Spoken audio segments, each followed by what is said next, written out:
Welcome aboard the Ferry of Knowledge. My name is Luca, and I'll be your captain tonight. As we begin our journey, find a comfortable position, somewhere you can rest, and allow the day to slowly loosen its hold. In a moment, we'll set sail together, leaving behind noise, distraction, and the weight of the waking world. Take a deep breath in through the nose and out through the mouth as the Ferry of Knowledge quietly departs.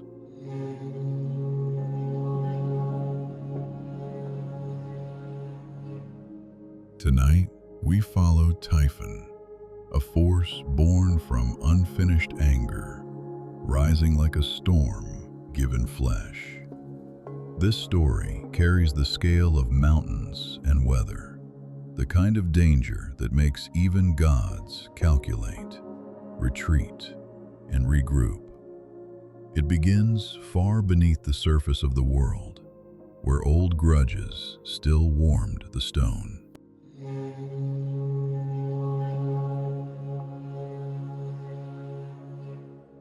The first sign came as a tremor that lasted too long. It began as a thin vibration underfoot, barely enough to disturb a cup of water. Then it thickened, rolling outward through the ground in slow pulses. Hills shivered. Loose stones hopped and settled again. Birds lifted from trees in sudden waves, leaving whole slopes briefly empty. The air changed with it. A metallic taste gathered at the back of the throat. Wind turned restless, shifting direction in short, indecisive cuts. Along coastlines, the sea drew back a little farther than expected, then returned with a heavier slap against rock, as if the water itself felt hurried. Deep beneath the land, something moved. It felt like pressure gathering in a sealed place, like a lid bowing upward from below. Cracks crept along dry ground in thin, branching lines. Springs clouded. Hot breath rose from fissures and carried the smell of scorched mineral. People looked to the sky first. They expected storm. They expected thunder. They expected the familiar anger of weather. What arrived came from the opposite direction. The ground split. Stone tore with a sound that carried across valleys, a long, ripping groan that rose into a sharp, grinding snap. A seam opened across the earth like a wound, and heat poured out as though the world had been holding its breath for centuries. From the opening, darkness lifted. It moved upward in coils, dense with ash and grit, turning daylight dull and reddish. The cloud carried sparks that drifted lazily, each one floating for a moment before vanishing. The air grew heavy, and each inhale felt warmer than it should. Then the shape rose behind the smoke. First came the outline, massive, vertical, filling the space above the broken land the way a mountain fills a horizon. The figure did not rise quickly. It unfolded, taking its time, as if standing up from a long sleep. A head emerged through the ash, then another, then more. Necks lifted in a spreading crown, each one moving with its own rhythm.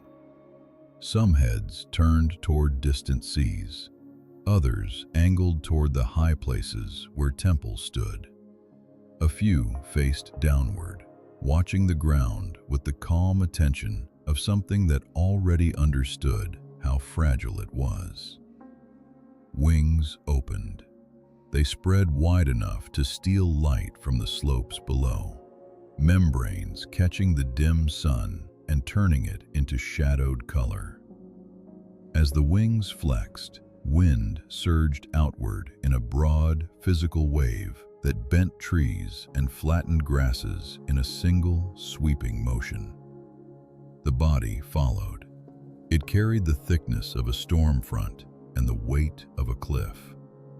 Scales flashed through the ash in brief glints, like wet stone reflecting firelight.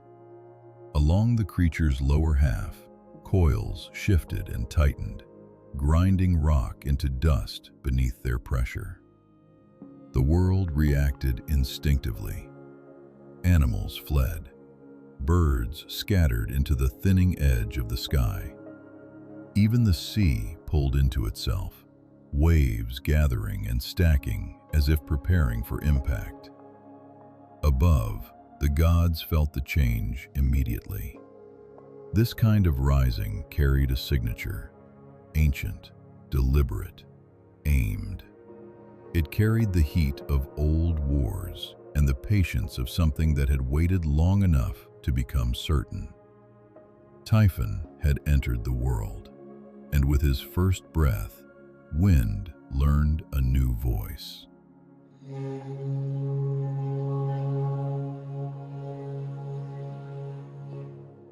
Typhon did not rise by accident. His existence traced back to an older tension, one that had never fully cooled beneath the surface of the world. Long before the ground split, before smoke climbed upward, the earth itself carried a memory of conflict that had been pressed down rather than resolved. That memory belonged to Gaia. She had endured through every age of upheaval. She had given shape to titans, watched them fall, and felt their weight driven deep beneath her surface.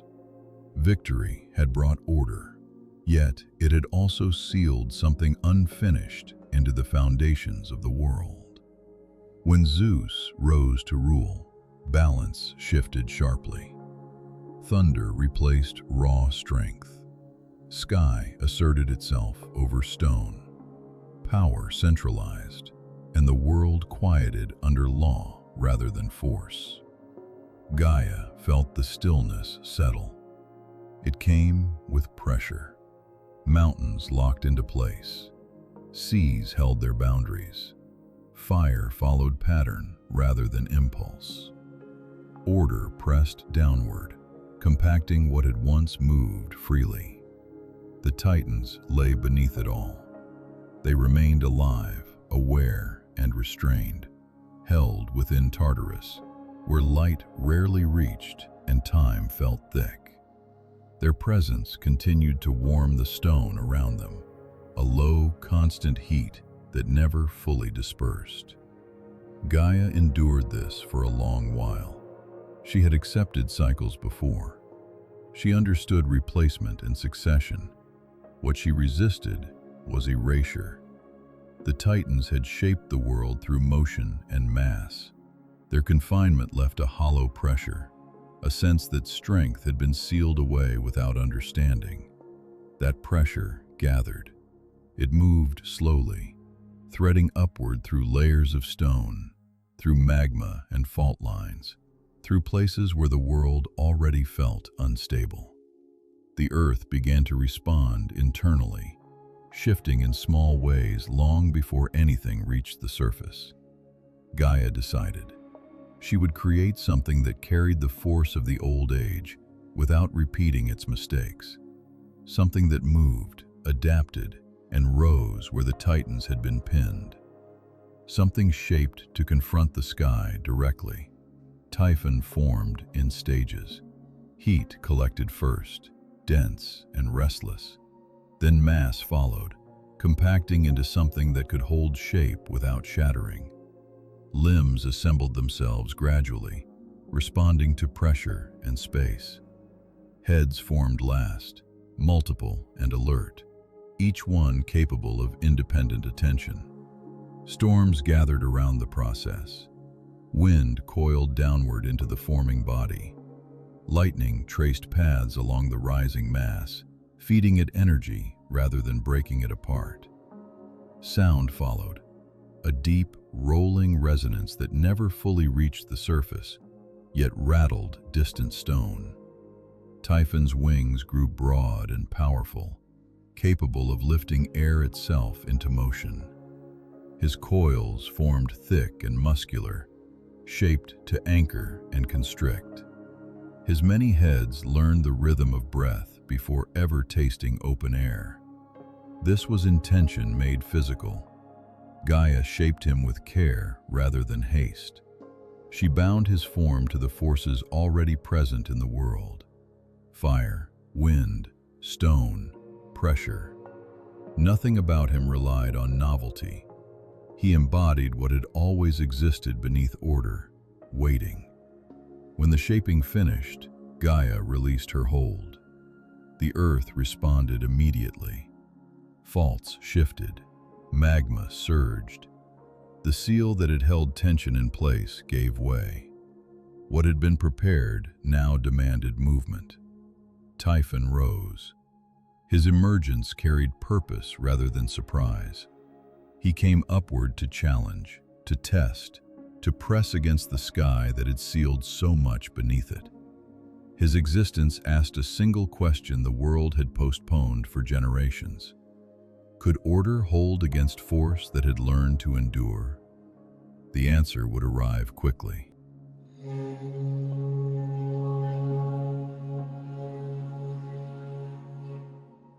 The sky felt it before it saw him. Air thickened high above the mountains, growing heavy and uneven, as if weight had been added where none belonged. Clouds gathered without pattern, stacking into dark layers that refused to break into storm. Lightning flickered inside them and went nowhere, trapped and restless. On Olympus, attention sharpened. The gods sensed disturbance, not as sound or sight, but as pressure. A resistance pushing upward against the order Zeus had laid across the world. The balance he maintained through law and distance strained, vibrating like a held breath. Then Typhon's shadow reached them. It spread across the land in slow motion, climbing slopes and crossing valleys without regard for scale. The sun dimmed as his wings cut through the light, and the sky lost its depth, flattened beneath the breadth of his form. Silence followed. Not calm, but pause. The moment before weather breaks. The gods saw him clearly then, heads lifted in every direction, each one alive with awareness. Coils shifted with the weight of mountains. Wings flexed once, stirring winds that tore across the high places and sent clouds racing outward. Heat shimmered along his body, bending the air into waves. Recognition moved quickly. This was not a creature to be scattered or redirected. Typhon carried the density of the earth itself, shaped into motion. He did not rush. He advanced steadily, closing distance without urgency. Reaction fractured. Some gods stepped back instinctively, retreating toward the edges of the sky where distance still offered comfort. Others reached for familiar power, gathering it quickly, uncertain whether speed or force mattered more. Order faltered. For the first time since the Titans had been bound, Olympus felt exposed. When Typhon roared, the sound did not travel outward. It dropped. The roar pressed downward through air and stone, driving itself into the land with such force that mountains cracked and valleys widened. The sea responded instantly, waves stacking into towering walls before collapsing inward again. The world shook in recognition. Zeus moved forward. Thunder gathered around him, dense and bright, lighting the clouds from within. He raised his hand, and lightning leapt outward in a wide arc, striking Typhon's body with explosive force. The air tore apart with the sound, and light filled the sky. Typhon absorbed it. The strike scorched scales and split stone beneath him, yet his advance did not slow. Heads turned toward the source, eyes bright and focused. Wind surged outward from his wings, tearing lightning apart before it could gather again. The confrontation was unavoidable now. Force had met something built to endure it. Olympus watched as the sky filled with fire and wind, as thunder rolled without rhythm, and as the ground below began to buckle under the weight of what had been released. The age of order had been challenged openly, and the gods understood, in that moment of clarity, that this struggle would not resolve quickly, nor cleanly.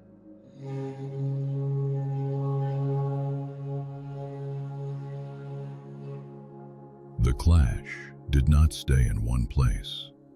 When Zeus struck again, the sky fractured into motion. Thunder rolled outward in overlapping waves, each one tearing across the land with enough force to shatter stone. Lightning fell in rapid succession, branching wildly, striking mountains, seas, and the vast body rising to meet it. Typhon advanced through it.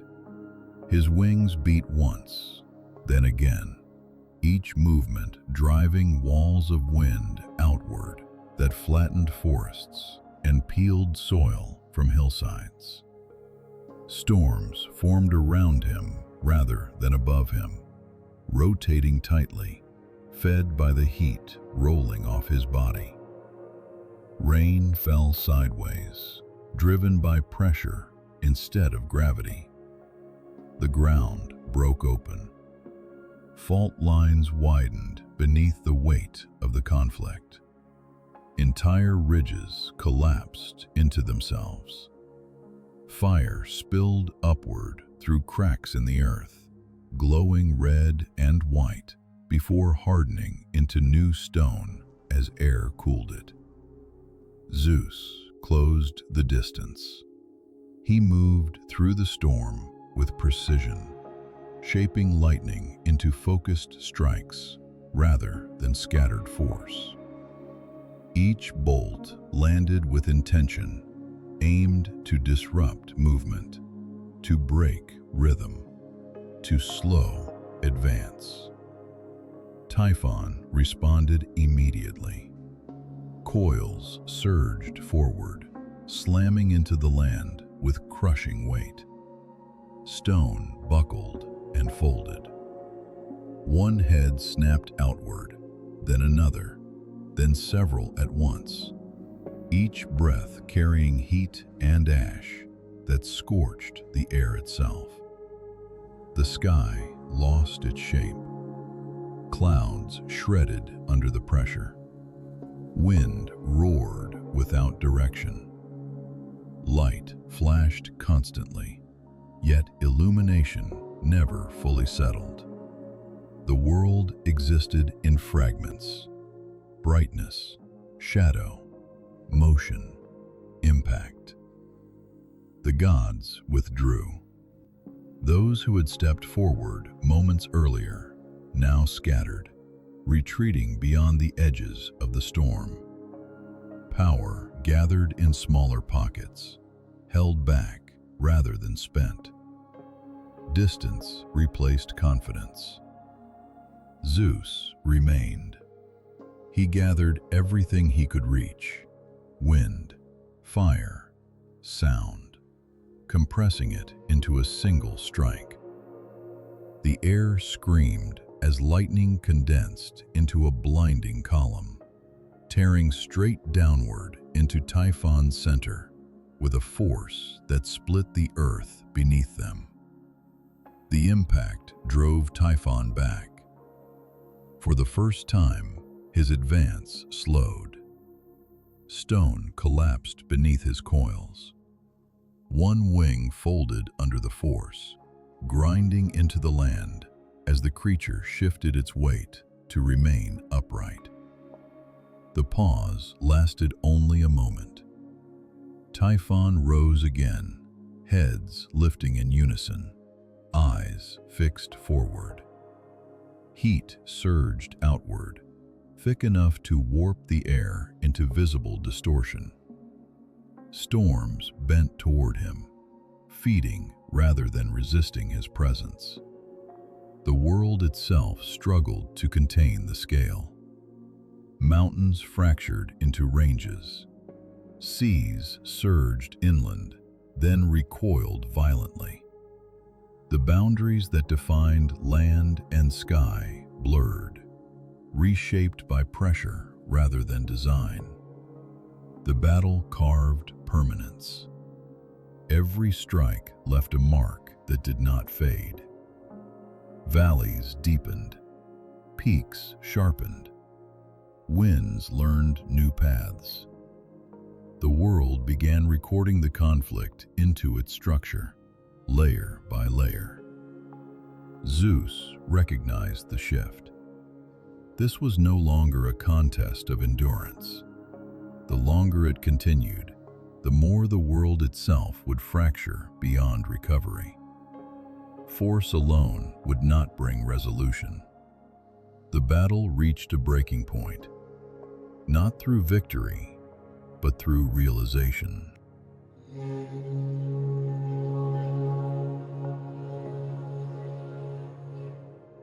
The shift began quietly. Amid the noise and fracture, Zeus stopped pressing forward. Thunder gathered around him without release, coiled tightly instead of thrown. The storm around Olympus hesitated, its motion tightening into smaller, denser rotations. The realization settled fully. Typhon could be driven back, slowed, wounded, yet never removed through impact alone. Each strike reshaped the world more than it weakened the creature. Every exchange deepened the scars, spreading outward across land and sea. The solution required a different scale of thinking. Zeus withdrew upward, gaining distance rather than ground. From above, the pattern clarified. Typhon remained bound to the earth by his own mass. His strength came from contact, from pressure, heat, and depth. Severing that connection would not end him. Burying it might. The storm reorganized. Clouds compressed into a single, towering mass. Lightning stopped branching and began stacking, strike upon strike, each one falling in the same place with accumulating force. The sky focused itself. Typhon advanced again. He surged forward, coils grinding the land into powder. Heads rose high, breath scorching air into rolling distortion. Wings beat harder, drawing storms inward, feeding on their energy. Zeus waited. When the strike came, it fell differently. Lightning drove downward with sustained pressure rather than explosive release, hammering the same point again and again. The ground beneath Typhon softened under heat and vibration, stone loosening into something closer to flow than structure. The earth opened willingly, not as a wound, but as an answer. The land beneath Typhon began to give way, sinking gradually under his own weight. Coils pressed downward, heat poured inward. Each movement drove him deeper into the yielding ground. Typhon resisted instinctively. Wings strained upward.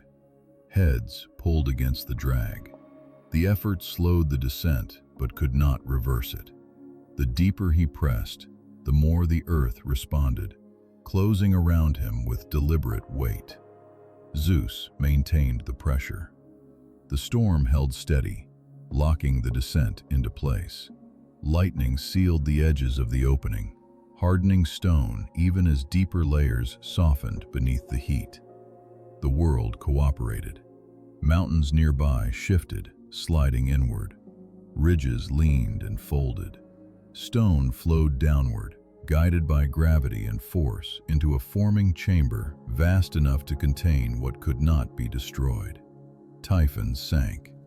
His upper form disappeared gradually, swallowed by layers of earth that pressed tighter with depth. Wings vanished first, then heads, then coils, until only heat and vibration remained at the surface. When the ground closed fully, silence followed. The storm thinned. Clouds loosened. Wind slowed to its ordinary rhythm. The land settled around the sealed pressure beneath it, locking the containment into place. Typhon remained alive, contained, compressed, bound beneath weight he could not displace quickly enough to rise again. His heat continued to move through the stone above him, warming it, softening it, reminding the world of what lay below. Zeus withdrew. Order returned in altered form. The sky reclaimed its distance. The earth held its burden. The conflict ended without triumph, resolved through restraint rather than elimination. The world had learned something essential. Some forces endure best when pressed downward, shaped into stillness rather than scattered through struggle.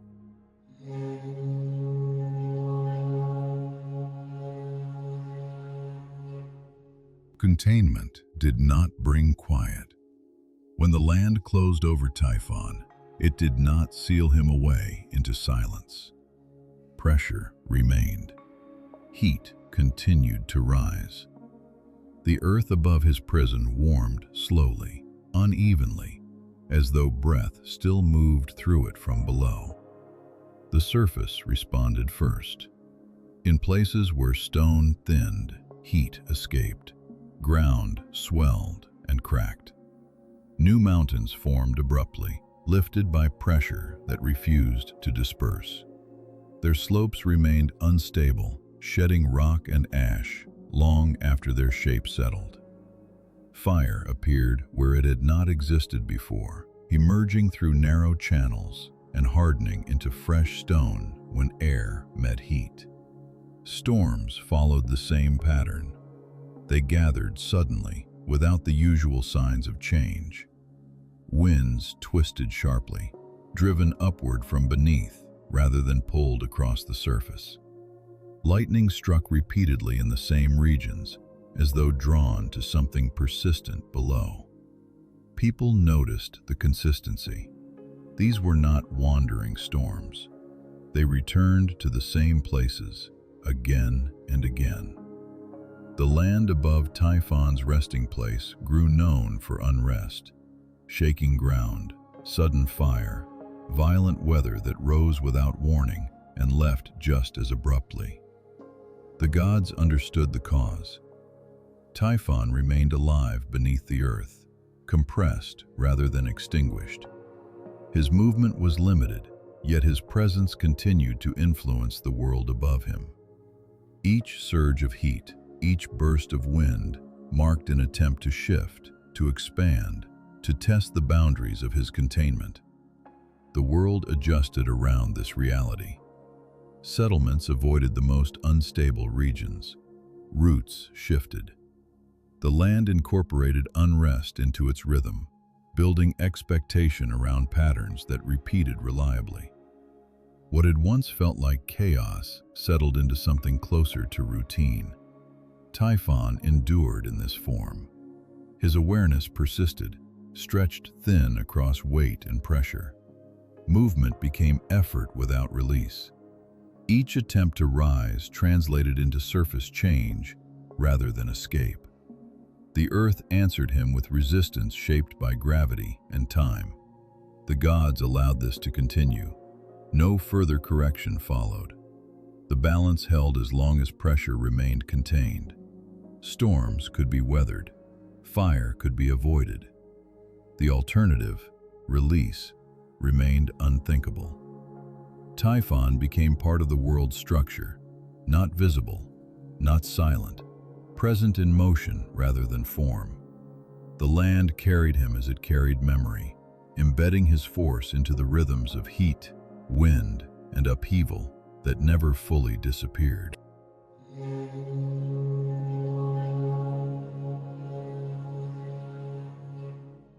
The silence after Typhon's burial was not relief. It was awareness. The gods felt the difference immediately, not as danger, but as weight. Order still held, yet it no longer felt effortless. The sky remained dominant, but its rule now depended on maintenance rather than assumption. Zeus understood this first. Victory had not come from superiority alone. It had required restraint, patience, and a willingness to stop striking. Typhon had forced a realization that thunder could enforce balance, but not guarantee permanence. Power needed structure to endure. This altered how rule was carried. Decisions slowed. Boundaries hardened. Olympus shifted from reaction to vigilance. The gods watched more closely for pressure building beneath the surface, not only in the land, but in alliances, ambitions, and long-standing grievances. Distance became deliberate. The age of direct confrontation faded. When imbalance surfaced, it was redirected, contained, or reshaped rather than crushed. The lesson Typhon imposed settled deeply.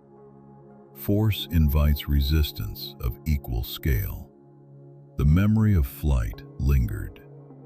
Some gods never forgot the moment they withdrew, when the storm rose too large to confront cleanly. That memory softened certainty. It introduced caution where arrogance once stood. Even the sky learned limits. Storms followed paths now, repeating patterns instead of roaming freely. Lightning struck familiar ranges. Wind learned channels shaped by mountains raised during the conflict. The world's scars guided the gods as much as their will did. Typhon's presence made vigilance permanent. His continued unrest beneath the earth acted as reminder rather than threat. Each eruption, each violent storm, reinforced the cost of neglect. The balance required attention, not dominance. The gods adapted. They remained powerful, yet more measured. Authority carried responsibility alongside command. The world responded more smoothly when power moved with intention instead of excess. Typhon did not need to rise again. His impact remained active, shaping divine behavior long after his form disappeared beneath stone. The sky held its place. The earth carried its burden. And the world continued forward, shaped by the knowledge that even gods must choose restraint to keep order intact.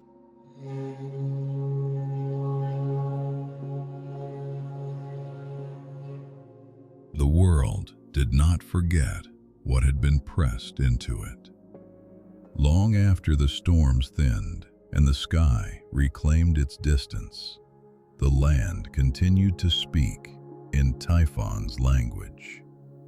Mountains formed where none had stood before, their slopes sharp and unsettled, as if lifted too quickly to find balance. Valleys deepened along old fault lines, shaped by pressure that had nowhere else to go. Fire found new paths. In places where the earth thinned, heat escaped steadily rather than violently. Smoke rose from vents that never fully closed. Stone flowed once, cooled and hardened into dark fields that held warmth long after sunset. The ground there felt alive underfoot, humming faintly with stored force. People learned to recognize these signs. They avoided certain ridges. They learned which winds preceded sudden change. They marked regions where storms gathered without warning and passed just as quickly.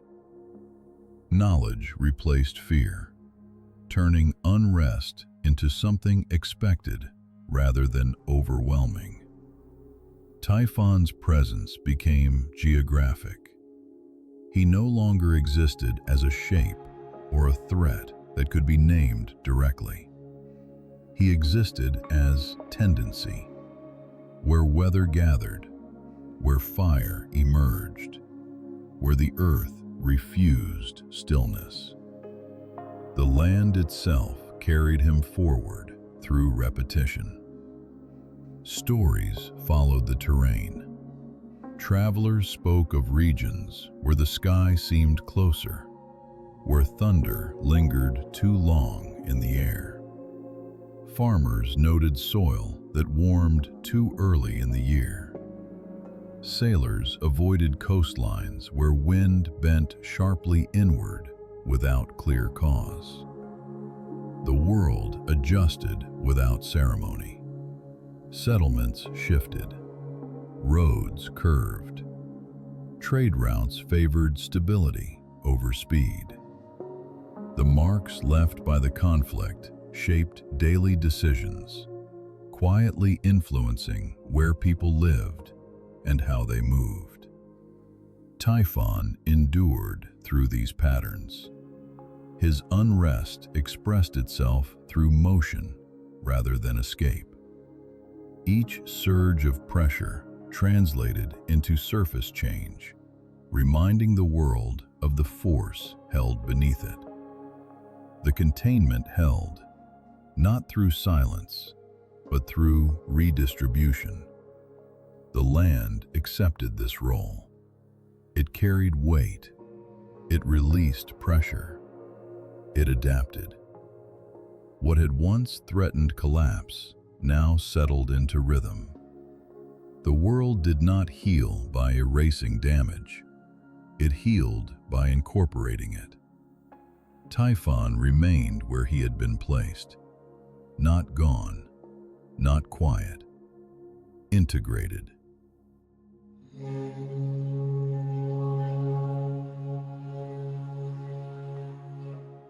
Typhon never returned to the sky.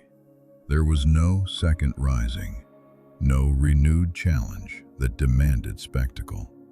What remained instead was pressure held in place, a force compressed into stillness, shaping the world indirectly rather than through open conflict. This was enough. The earth learned how to carry what it could not remove. Weight distributed itself through stone and heat. Movement redirected into wind, fire, and shifting ground. What once threatened collapse settled into pattern. People adapted first. They built away from unstable slopes. They learned the timing of sudden storms. They understood which lands demanded respect and which offered calm. Knowledge passed quietly from generation to generation, shaped by observation rather than fear. The gods adapted too. Power remained vast, yet no longer careless. Authority held structure. Balance required attention. The memory of Typhon lingered as a reminder that containment often protects more than conquest. Typhon endured beneath it all. His presence never faded completely. It pressed upward gently, reminding the world that force does not vanish when buried. It changes expression. Storms gathered. Mountains stood restless. Fire breathed through cracks in the land. The world accepted this, not as threat, but as condition. Typhon's story did not need retelling through repetition. It remained written into geography, weather, and habit. Anyone who listened closely could still hear it, in the roll of distant thunder, in the warmth rising from stone long after nightfall. He stayed buried. The sky held its distance. The earth bore its weight, and the balance endured, not through victory, but through restraint.